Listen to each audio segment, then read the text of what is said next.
Redrawing the political map of Britain, the Boundary Review recommends losing 50 constituencies across England and Wales. Labour leader Jeremy Corbyn and ex-Chancellor George Osborne are among those whose seats would be abolished. We'll be asking about the likelihood of some MPs voting to sack themselves.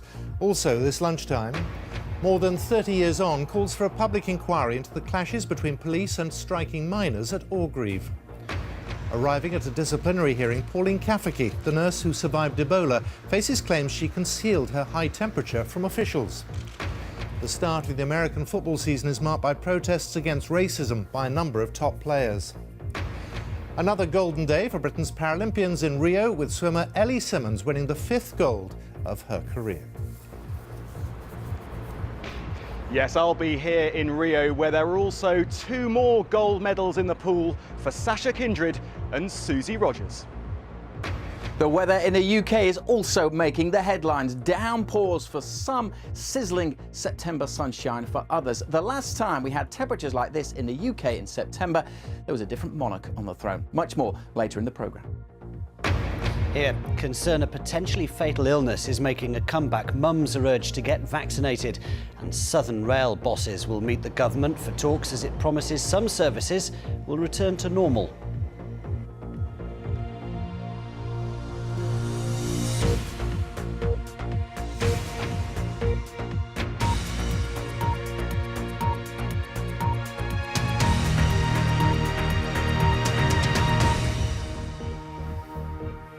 Good afternoon and welcome to the BBC News at 1. Several prominent MPs are facing the prospect of losing their seats under new constituency boundary proposals in England and Wales. The Labour leader, Jeremy Corbyn, and the former Chancellor George Osborne are among those whose seats would be abolished. Most constituencies are affected by the proposals designed to cut the number of MPs in the Commons by 50 and create equal-sized seats. Labour, expected to be hit hardest, said the proposals were undemocratic. Our political correspondent Eleanor Garnier reports.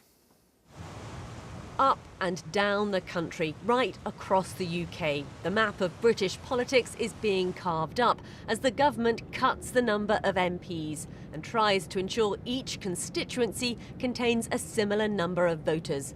Ministers say the changes will make elections fairer and save money. It's right that, having made savings elsewhere, MPs should be able to put their own house in order. This measure is going to save £66 million over the course of a parliament. That's quite a lot of money. And so we need to cut the cost of politics, and we need to do so by cutting the number of MPs. The total number of constituencies will fall from 650 to 600 across the UK, with 50 MPs losing their seats. England will lose 32 MPs.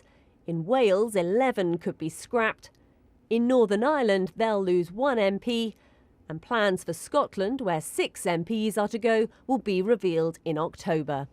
It's Labour who will lose the majority of the seats, with the party's traditional heartlands in the north, Wales and London hardest hit, making the challenge Labour faces at the next election even more daunting.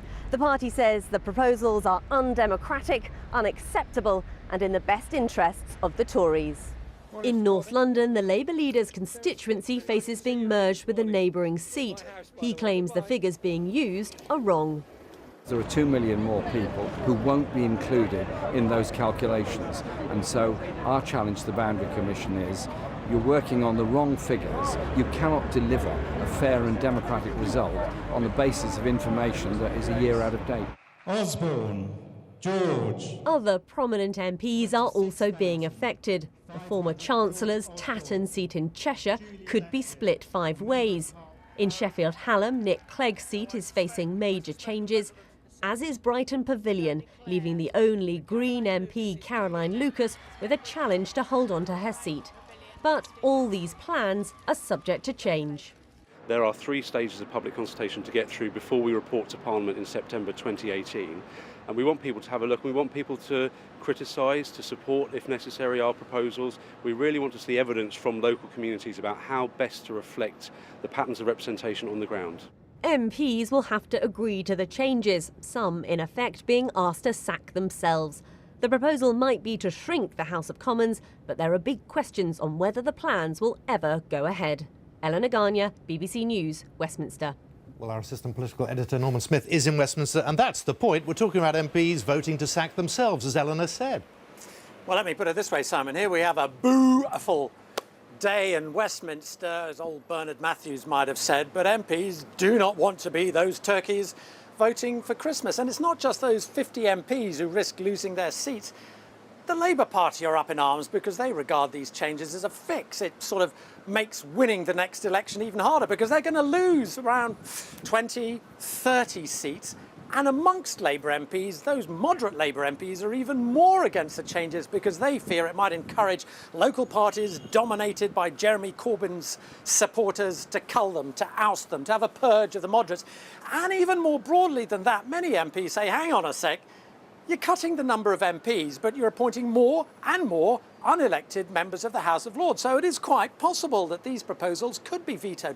But that would leave us with an extraordinarily unbalanced electoral system. Let me give you a tale of two constituencies, Torfon in Wales and North West Cambridgeshire. Now in Torfon, they have 37,000 voters. In North West Cambridgeshire, they have nearly 90,000, and that disparity is going to continue to grow. So if these proposals are shelved, you could end up with a situation where some constituencies have nearly 3 times as many voters as others, which would be a very, very lopsided electoral system. Norman Smith, thank you very much. In 1984, thousands of police and striking miners clashed outside the Orgreave coking plant in South Yorkshire, injuring more than 100 people. For years, critics have questioned the tactics used by police during and after the violence, especially in light of the findings of the Hillsborough inquiry and criticism of South Yorkshire police. Well, today, campaigners for a public inquiry into what became known as the Battle of Orgreave have been meeting with the Home Secretary Amber Rudd. As our correspondent Dan Johnson now reports. The images were stark, the violence was unprecedented. Riot police with shields used for the first time in an industrial dispute. Horses sent to break up the crowd of protesting miners. They maintain they were peacefully picketing as part of their struggle to save their jobs.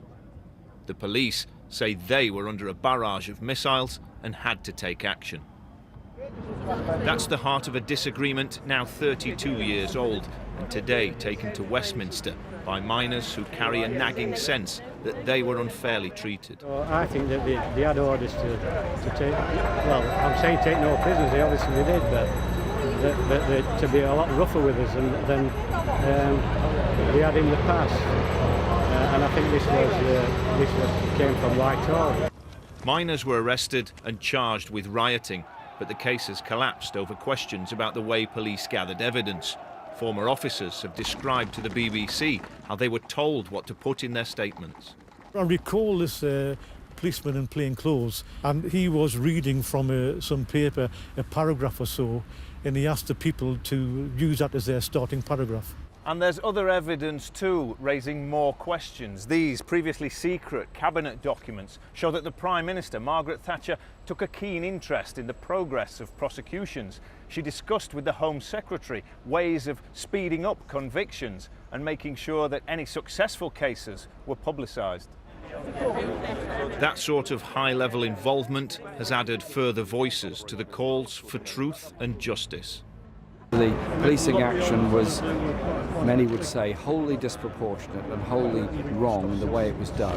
That needs to be the subject of a proper inquiry so that we can learn the lessons and so that we can ensure it doesn't happen again. It was a bloody battle, not forgotten by either side. The miners say they won't let it go. Well, Dan is in Westminster. Just how likely is a public inquiry?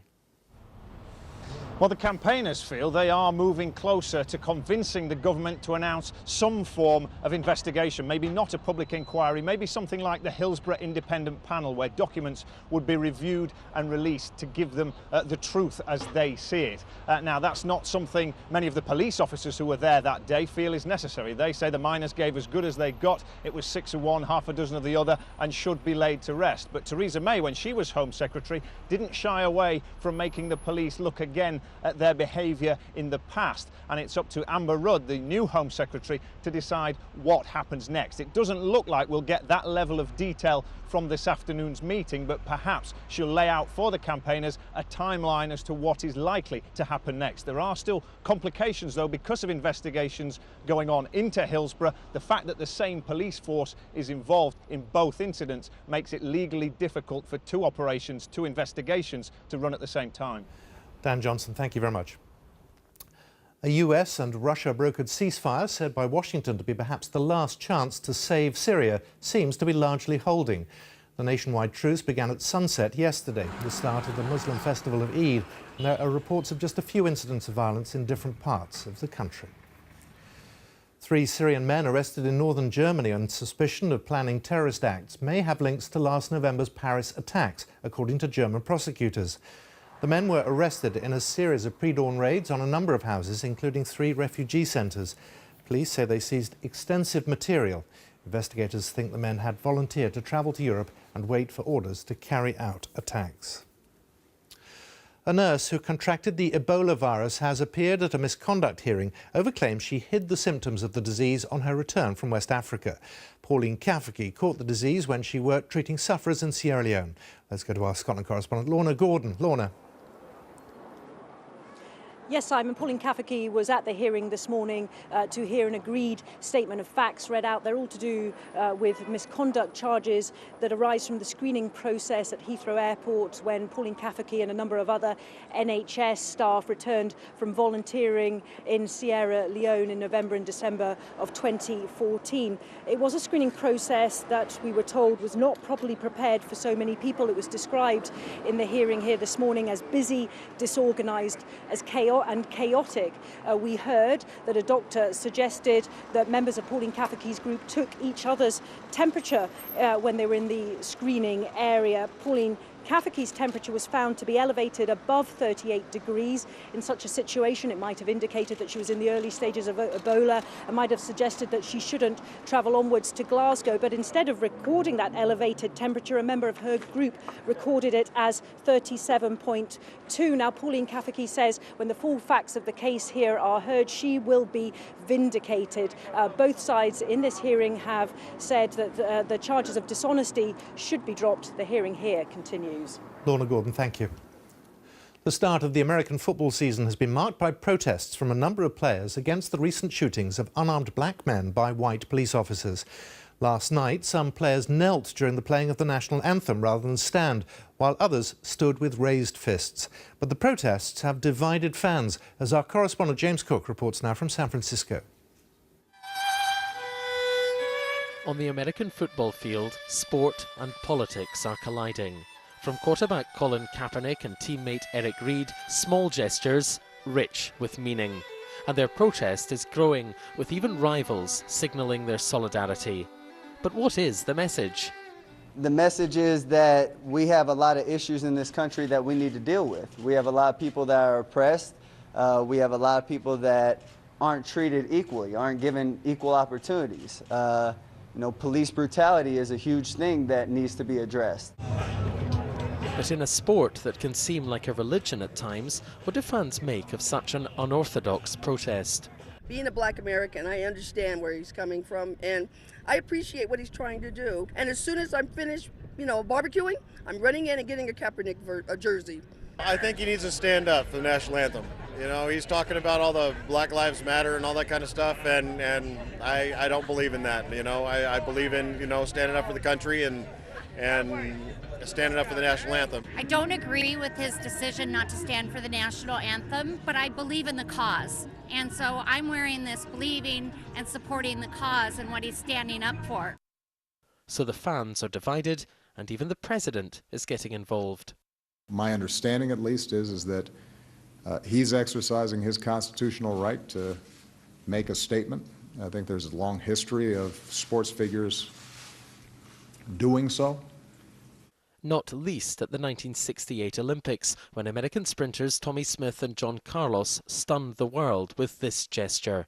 Nearly half a century later, Carlos says Kaepernick is fighting for the same issues. He's bringing attention to him. And how did he bring attention to him? The same way we did 48 years ago in terms of giving America shock treatment. That's the only way they move, man, is when you shock them. American football is steeped in patriotism, but these protests are forcing fans to think again about what patriotism actually means, about what their flag, what their nation stand for. James Cook, BBC News, Levi's Stadium in California. It's exactly 1:15. Our top story this lunchtime. The Boundary Review recommends scrapping 50 constituencies across England and Wales. The Labour leader Jeremy Corbyn and George Osborne are among those whose seats could disappear. Coming up, we'll take the new £5 note out for a spin. In South today, a surge in cases of whooping cough. The NHS urges mothers to take up vaccinations against the potentially fatal illness. And learning a different way. With all the talk of grammar schools, we look at an alternative, the University Technical College.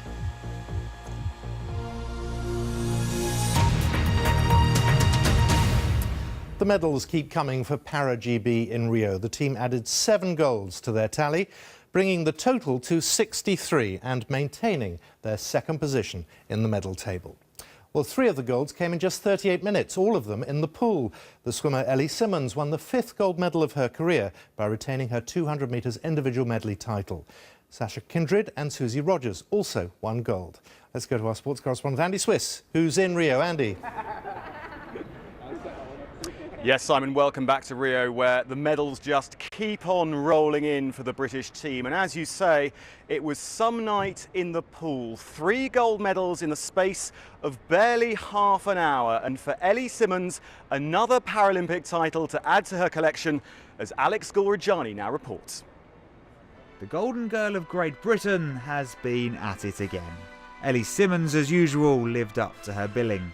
In Beijing, at 13 years old, she crowned a Paralympic debut with gold. The poster girl in London 4 years later, she delivered again. And now in Rio, her legacy was cemented. This was gold medal number 5 and a world record. The first S6 swimmer under 3 minutes in the 200-metre medley. But this wasn't just a night for Simmonds to savour. For Sasha Kindred, his 6th and final Paralympic Games, and a gold that almost never was. Disqualified in the semi-finals, an appeal got him back into the race for the medals, and it was a second chance he wouldn't let slip. The SM6 200-metre medley, a 7th gold medal, a world record. That's the way to go out. For others, Paralympic titles come as a bit of a shock. Susie Rogers more than most. Unexpected or not, the S7 50-metre butterfly gold was hers. Mum had the faith. 3 British golds in the space of 40 minutes. And the medals didn't stop there. Jonathan Broome-Edwards had led the T44 high jump, but was pipped. It took a new world record to beat him. A silver medal, though, keeps the tally ticking over. Alex Gulrajani, BBC News. Yes, what a day it was yesterday. There were also gold medals for Will Bailey in the table tennis and for Aled Davis in the shot put. And I'm delighted to say that Aled joins me now. Many congratulations, Aled. What does it mean to have that gold medal around your neck? I'm so happy. I mean, 4 years ago, I won gold, and I remember coming off that podium and thinking, right, I can never lose again. So I'm just so happy I could come here, execute a process, and I'm taking on the colour I want. But it hasn't been easy to get here, has it? Because as you say, 4 years ago you won gold in the discus, but then they announced they were dropping the discus from the Paralympics. Yeah, so obviously that was really sad, and I wasn't able to defend my title here, so we made the switch and put 100% effort into the shot. Kind of seen it as a blessing in disguise because I've been able to push that event on and push it away from everyone else. So, at least I can say I'm Paralympic champion in the discus as well for the next 4 years. And I know you've been working particularly hard on your fitness, haven't you? You've lost a lot of weight since 2012. Yeah, I mean, I had to try a different avenue. I wanted to change a lot of things. I didn't want to be 10 years down the line thinking, what if? And I changed my coach to Ryan Spencer-Jones, and he wanted to rebuild me, so he stripped me down and did that. And I've come here in the best physical shape, and I was in form to break that world record. I know you've been sharing a room here with Johnny Beacock. You've not done too badly between you. How's that been? Yeah, I mean, it was tough at first because when I saw him in the heats, I'd literally just arrived in the village and he was smashing it, and I just knew he was going to win that gold. And I had to wait agonisingly 3 days after. But I'm so proud of him because he's one of my best mates, and I'm glad that we both came here and did what we're good at. And briefly, just tell us about the buzz in this British team at the moment. Oh, it's absolutely great. I mean, Paralympics GB is young and fearless, and it's showing that by all the medals we're taking, and we couldn't do it without the National Lottery support. So and the incredible team we have behind us as well. So it's just really exciting to be a part of, and I just hope they've got enough medal cases for us. Well, Ali Davies, many congratulations, and there could be more British success in the next hour because Georgie Hermitage goes as favourite in the final of the 400 metres, Simon. Andy Swiss, thank you very much. And you can follow all the action from the Paralympics across the BBC. There's live commentary on BBC Radio 5 Live. The BBC Sport website will have the latest throughout the Games, and you can sign up for medal alerts via the BBC Sport app. The trial of a man accused of murdering a woman 13 years ago has been shown a video of the interview carried out by police when he was first arrested. Christopher Halliwell has pleaded not guilty to the murder of Becky Godden and is conducting his own defence. Let's cross to Bristol and speak to John Kay, who's been listening to today's evidence. John. Yes, Simon, Christopher Halliwell was questioned by police in February of last year. The jury here have been told that at the time he was serving a prison sentence for the murder of a young woman called Sian O'Callaghan, and police wanted to talk to him about another murder, the murder of Becky Godden. Now, we heard that in that interview last year, he denied knowing Becky, denied knowing anything about her death. But we've just been played a short video extract of the interview as well. Now, in that, Halliwell, who's 52, says to the interviewing officer, "If I'm charged and convicted of Becky's murder, I'll get a natural," which is slang for a prison sentence that goes on for the rest of your natural life, a whole life sentence, if you like. He also goes on to ask the police officer, will clearing this up, he's talking about the murder of Becky Godden, will clearing this up in the next few hours be enough to stop everything else, he asks. And he says, I don't want to keep coming back here. And he's talking about other offences that he thinks the police might be investigating him for, lesser offences such as car crime. The police don't answer that. We might hear more of the conversation as we hear more of the extracts of the police interviews later this afternoon, but we should make clear that Christopher Halliwell has pleaded not guilty to the murder of Becky Godden. John Kay in Bristol, thank you. The rate of inflation remains at 0.6%. Some economists had forecast inflation measured by the Consumer Price Index would rise to 0.7%. Rising food and transport prices were offset by a reduction in the cost of clothing, wine and hotels. The new £5 note is out in England and Wales today, designed to be safer and stronger. It's claimed it can survive a spin in the washing machine. That is because it's entirely waterproof. It's also much harder to counterfeit. It's the first plastic Bank of England note, though other polymer notes have been issued in Scotland and Northern Ireland. Our personal finance correspondent Simon Gompertz reports. In circulation, introducing the new fiver. What you see first is the portrait of Sir Winston Churchill. A see-through window, these are anti-faking features. The tower which houses Big Ben in silver on one side and gold on the other, and words which change as you move them. But most of all, there's that slippery feel because it's plastic. It's like a smoother side to Do you it. like it? I like it more than the old one. Do you think it's going to be useful and practical? Yes, it's smaller so you can fit more in your purse. Feels quite plasticky actually. Well, it is plastic. They're very pretty as well, because we all like Monopoly money. That's what it's like? Yeah, a little bit, yeah, it's a little bit. I suppose it will take time to get used to. Yeah, it's good. I like it. Can I keep it? No. Oops. We're going to put it through its paces. It is wipeable and waterproof. You can scrunch it up and it sort of regains its shape. And now, the ultimate test. In the washing machine. Let's see how it's done. The plastic fibre's in there, and if I stretch it out for you, you can see that it's survived and it's ready to spend. One warning is not to iron it. It shrinks or melts. As for getting hold of one, it could take a few weeks. Over the counter, banks will gradually be dispensing the new polymer note. Of course, the old £5 note is still valid until May. In respect of ATMs, those ATMs that dispense £5 notes will all be changed and upgraded to the new note during September and October. So it's out with the paper £5 note and in with the new plastic one, with plastic tenors next year and plastic 20s later. Simon Gompertz, BBC News.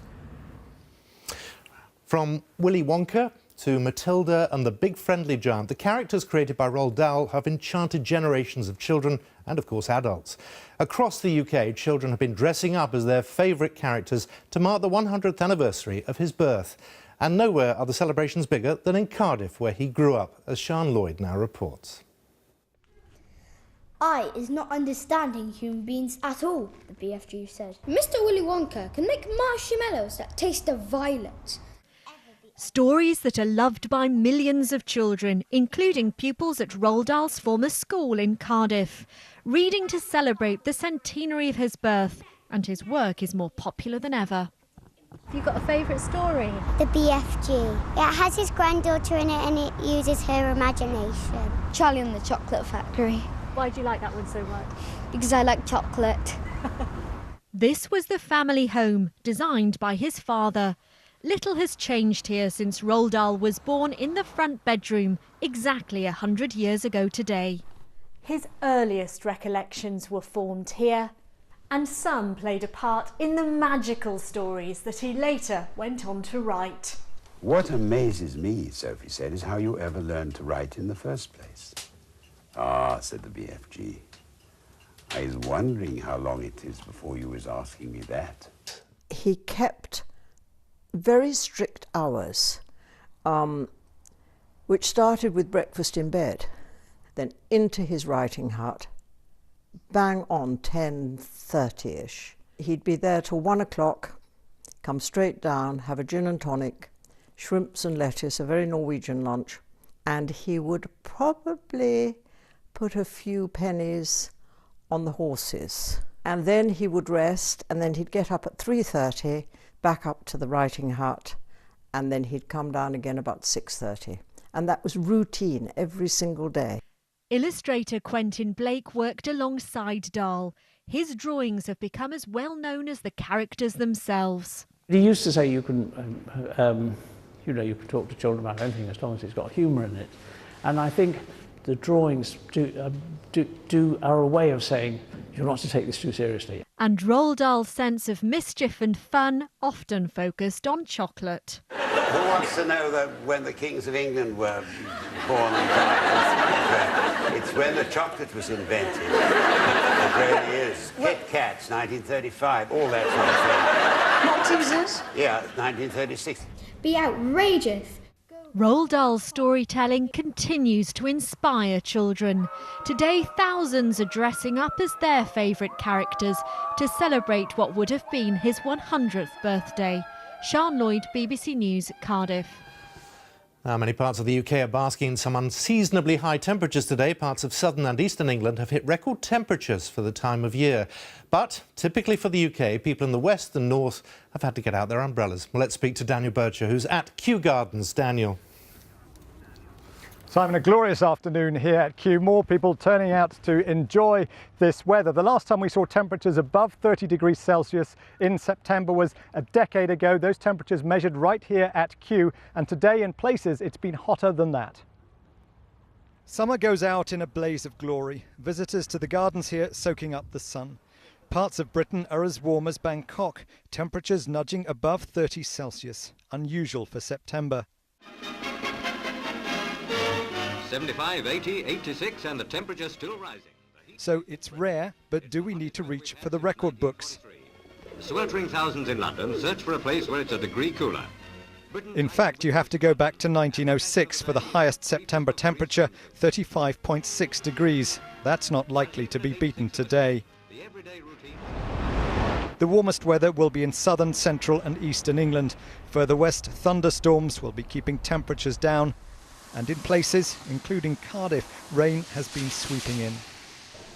Today's high temperatures aren't going to affect everybody. The satellite picture from earlier on shows that we've got a weather front out towards the west. There'll be some thunderstorms here suppressing the temperatures. It's an eastern England feature.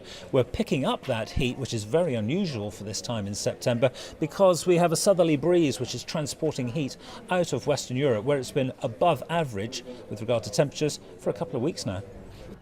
For most, the next few days will be a chance to enjoy a little late sun, but for some there is advice to take care in the heat. We're expecting a couple of days of warm weather, and the advice to people for keeping cool during the day is fairly straightforward. Keeping hydrated by drinking plenty of water, stay in the shade, stay out of the worst of the sun, and wear loose, light-fitting cotton clothing if you can. Autumn has been held off a little longer, and here at Kew that's led to unseasonal changes for some of the plants. I'm amazed things are looking as good as they are at this time of year. You expect things to start fading, have that kind of late summer look, but things are looking like it's middle of summer. Of course, it's not just us humans feeling the heat, and however you choose to keep cool, there are just a few days left before temperatures start to feel autumnal again. Now we're keeping an eye on those temperatures. The highest reading so far is at Heathrow Airport, 32.2 degrees Celsius. And the Met Office says that we haven't seen September temperatures above 32 degrees since 1949. Daniel, thank you very much. Well, let's get some more on that weather. Here's Alex Deakin. Yes, huge contrasts. We've been fascinated at the Weather Centre throughout the day today, watching those temperatures steadily climbing. As Dan mentioned there, 32.2 at Heathrow. Many other places not far behind. The heat extending up to Cambridge as well. But further west, temperatures have been struggling, just 15 or 16 degrees. Why the heat? Well, we're drawing up the air from France. That's why we've got 32 degrees. Further west, much more cloud. The weather coming in from the Atlantic, just 15 or 16. The boundary between the two, it's a weather front, and that is providing some fun and games of its own, with big thunderstorms across parts of France that have been drifting northwards throughout the morning, across the Channel Isles, into parts of Somerset, Hampshire, Dorset, now drifting up into Wales. Not providing huge amounts of rainfall so far, but we're going to see those thunderstorms developing over the next few hours. So there is the potential for some quite vicious storms over North Wales, northwest England, extending into southern parts of Scotland during the day. So those thunderstorms could cause a few problems. Across South Wales, southwest England, well, we'll lose some of the downpours. It looks a bit dry this afternoon, but there'll still be a few showers nearer, and it'll still be quite humid and quite cloudy. But further east, that's where we've got the highest temperatures, and still at 5 o'clock this evening, likely to be close to 30 degrees in the capital, right up the eastern side of England. Plenty of sunshine, and then we're back to those thunderstorms. North Wales, northwest England, extending into southwest Scotland. It's much cooler for Northern Ireland and across the far northwest. Temperatures just 12 or 13 degrees with a few showers around. Now, those thunderstorms still potentially causing some problems over northern England, North Wales, southern Scotland this evening, gradually easing as they push further north overnight. And then we look at the mist and the low cloud drifting back in from the North Sea. A few more showers into the southwest of England too. Reasonably cool across northern Britain, but for the bulk of England and Wales, the heat, well, tonight it's going to cause some problems for sleeping. A really warm, really close, really humid night. And we're still pretty warm through the course of tomorrow. Quite grey and murky across northeast England, eastern Scotland. Still some showers here. More showers tomorrow for Northern Ireland and western Scotland. But for the bulk of England and Wales, it's another very warm and sunny day. Perhaps not quite as warm as today, but we could still get 30 degrees. And for places like Wales, northwest England, southwest England, it'll feel quite a bit warmer because it will be that much sunnier. When's it all going to change? Well, not really until this weather front gets going and sweeps across, and that probably won't be until Thursday night and into Friday. It'll bring a bit of rain, but as it sweeps through, we'll start to see those temperatures dropping back down, back to, well, just the low 20s, still above average for the time of year, but the real warmth persisting for some until at least Friday. Simon. Alex, thank you very much. A reminder of our top story this lunchtime. The Boundary Review has recommended scrapping 50 constituencies across England and Wales. The Labour leader Jeremy Corbyn and George Osborne are among those whose seats could disappear. That's all from us. Now on BBC One, it's time for the news where you are. From me, good afternoon.